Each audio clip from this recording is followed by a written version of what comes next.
Okay, hello everyone. Welcome to Lightning Talk session for day one.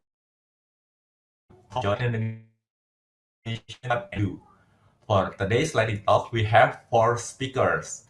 We'll introduce speaker number one, Mas Bimo, and then speaker number two, Mas Dima, speaker number three, Mas Yevon, and speaker number three, Mas Ricky. Yay, we have four speakers today.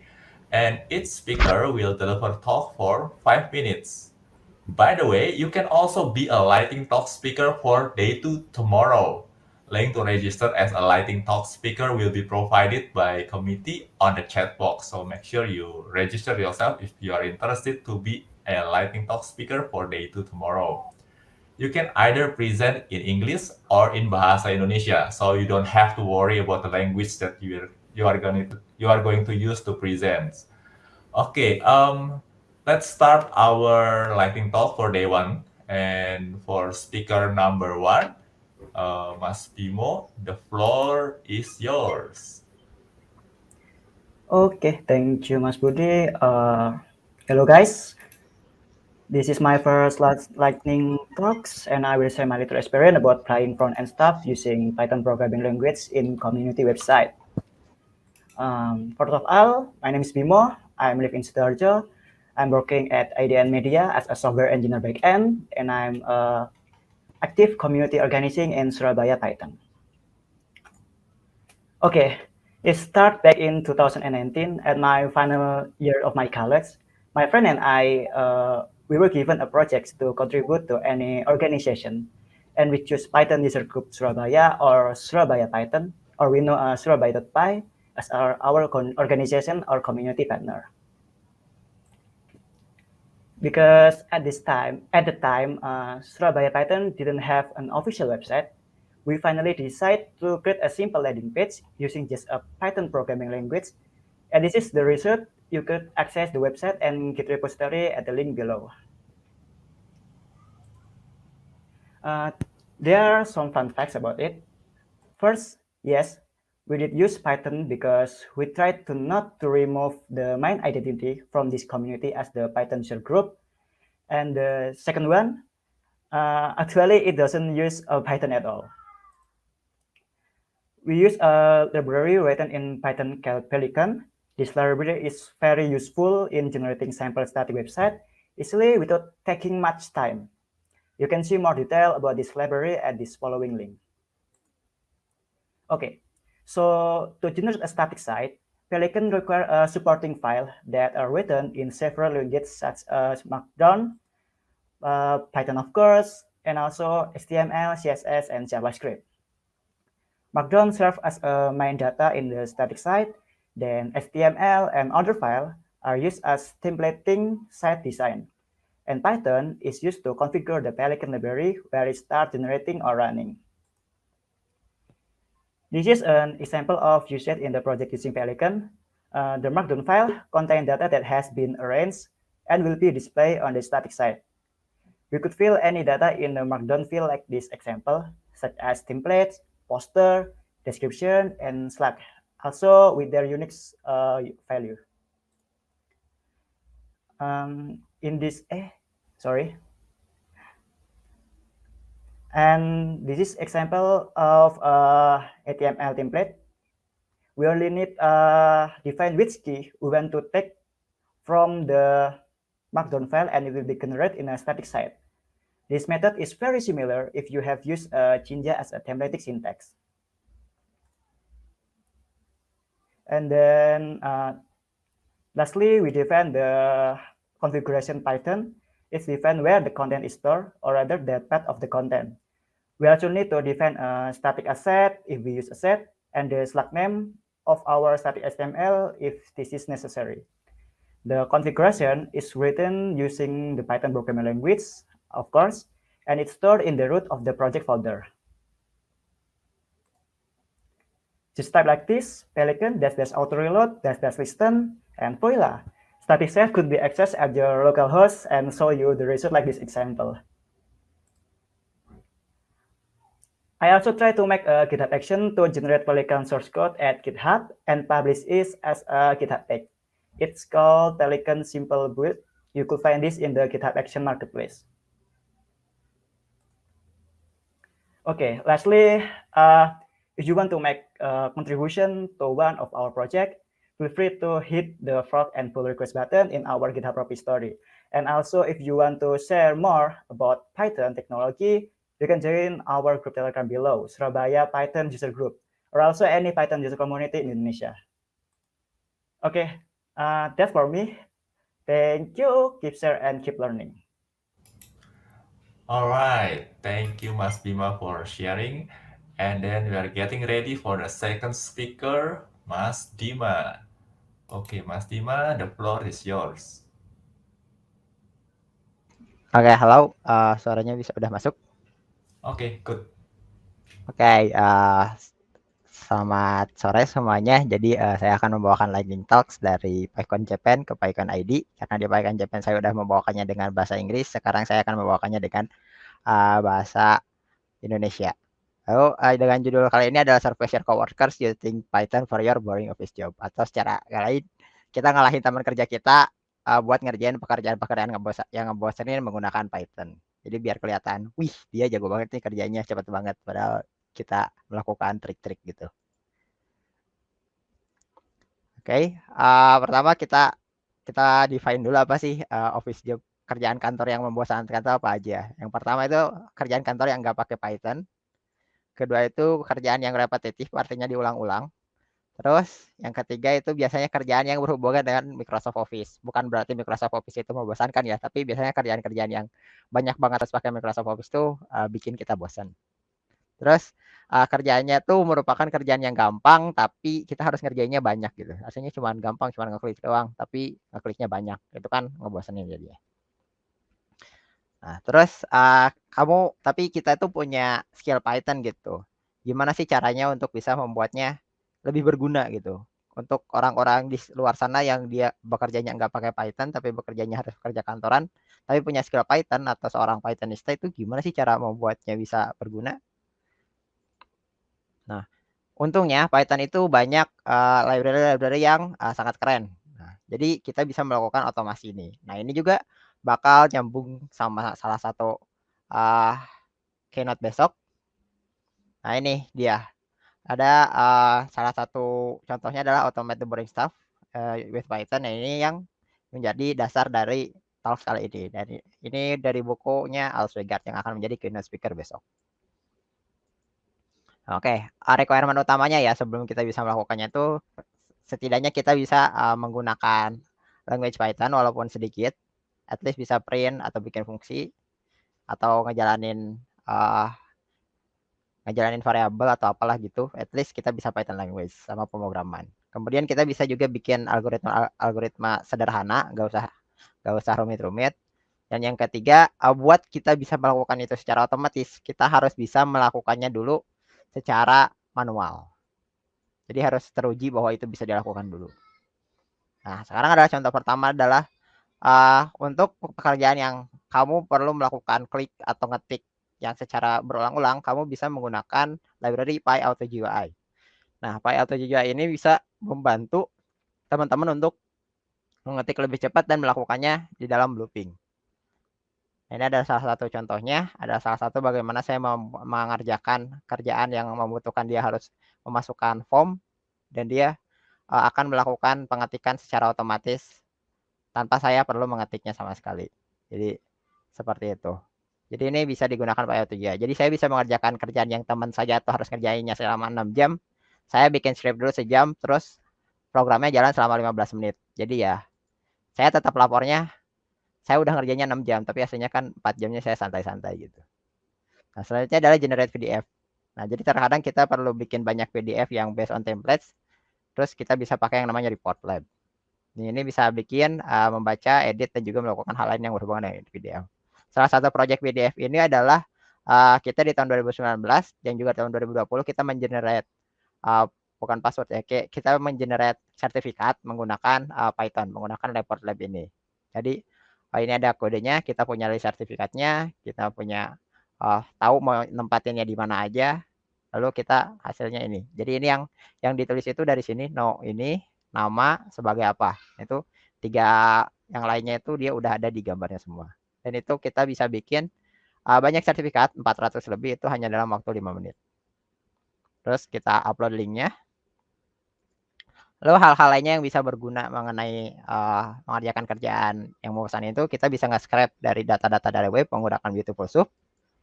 Terus kita juga bisa ngebuka dan ngedit dokumen master Excel pakai OpenPyXL. Terus kita juga bisa nge-manage dan proses data lebih gampang kalau bisa pakai Pandas.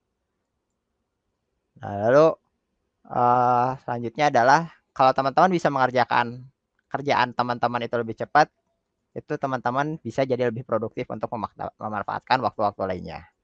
Tapi hati-hati kalau waktu teman-teman menggunakannya. Kenapa? Karena kadang-kadang pimpinan kita tuh malah ngasih kita kerjaan lebih banyak kalau tahu kita bisa ngerjain itu lebih cepat.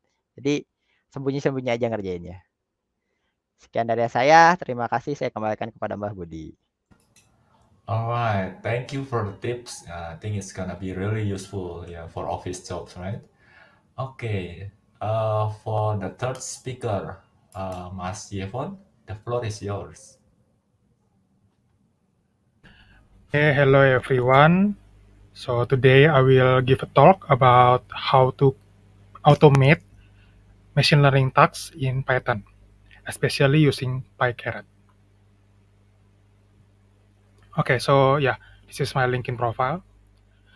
Okay, so what is PyCaret? According to the official website, PyCaret is a library, open source, a low-code machine learning library that can reduce the cycle time from creating a hypothesis to insight. And it is very suitable for every level of experience that you have. Either you are a new data scientist or experienced data scientist, I believe that you can reap benefit from the PyCaret library. Yeah, so for today's example, I will demonstrate how to create an automated text classification using PyCaret. Let's say you have 3 kind of news. There is a business category, lifestyle category, and sport category. And your task is to create a machine learning model to learn to classify the news. Yeah, so this is a multi-level classification. The first step, as usual, as in the machine learning task, the first task is to convert the text into a back of words model. And then this is the strength of PyCaret. If you are using ordinary sklearn, the scikit-learn, if you want to train several models, for example, like logistic regression, random forest, etc., you need to type it multiple times. Yeah, you need to create several chunks and you modify some of the line to adjust to the machine learning model that you're gonna use. But in PyCaret, you only need one line. You only need one line, one single line to train multiple machine learning model at once. Yeah. So the first step, you need to import the library and then do the setup. And do the setup is very easy. You only need to specify the data set that you will use and then the target variable here and then the trend size and the fault size. And this is the results. Yeah, this is the results. You only need one line to compare multiple machine learning models. And it's very easy. After you have the matrix of the results, you can plot the comparison with multiple functions that are available on the PyCaret. Let's say you want to see the confusion matrix, you just need to use plot model function and then specify the argument here, confusion matrix. If you want to see the ROC curve, you just need to change the argument into AUC. Only one argument change. And then if you want to see the class report, you only need to change the argument here, class report. If you want to see the class prediction error, you only need to change one argument only, the error here. Yeah, for some model like tree-based model, random forest, etc., we want to plot the feature importance. It's very easy in PyCaret. You just need to specify an argument here, feature. Yeah. So what I just demonstrate to you, it is a very easy way to compare multiple machine learning models complete with their respective plot. And it is very convenient because usually especially if you are new to data science and machine learning, I saw multiple times that people create multiple chunks of machine learning models and try to plot one by one, and it is very time consuming. But by using PyCaret, you only need several lines and you have a very good report, then you can more productive and more efficient. And finally, if you want to make a prediction, we just need to finalize our model. So from the model here, the list of models that you think it is the best model. For example, here the best model is Naive Bayes. You can finally finalize the model here by using finalize model function, and then we can test our model on unseen data. Yeah, it's very easy. You just use predict model. Yeah. The conclusion is I demonstrated how easy to create classification models with PyCaret. You only need several lines of code. And it is true because the PyCaret philosophy is low code, which means it goes to make machine learning model more accessible to a wider audience. So I really encourage you to dive deeper into other parameters that are available on PyCaret. I already attached the example notebook. You can play around on the notebook and try to use another dataset. Also, please consult with official documentation of PyCaret because it has a more complete and more thorough documentation. Okay, that is for my lightning talk. Thank you, everyone. All right, thank you so much. This is very interesting. Yeah, another libraries for machine learning. Yeah, and we are progressing to the last speaker, Mas Ricky. Okay, Mas Ricky, the floor is yours, Mas. Halo, suara saya sudah dengar?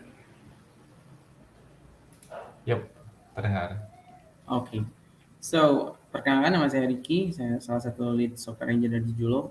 Kali ini saya akan membicarakan tentang Django Centralized Migration. Jadi, saya mau bahas dulu nih kenapa kita Django Centralized Migration itu customized migration yang kita build untuk keperluan kita sendiri karena kita menemui suatu masalah.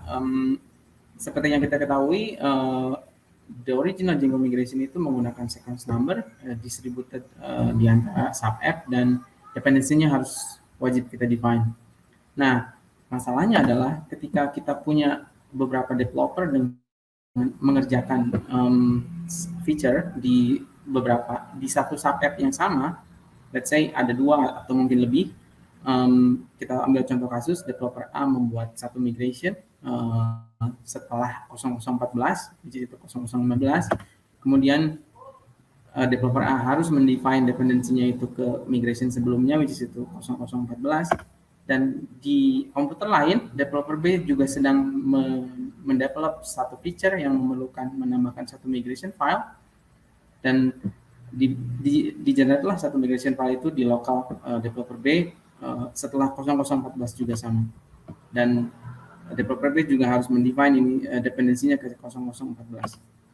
Nah, masalah terjadi ketika developer A push commit atau merge PR-nya to the target branch, which is itu mungkin ke staging branch. Nah, Ini yang akan terjadi di developer B ketika developer B pull dari staging.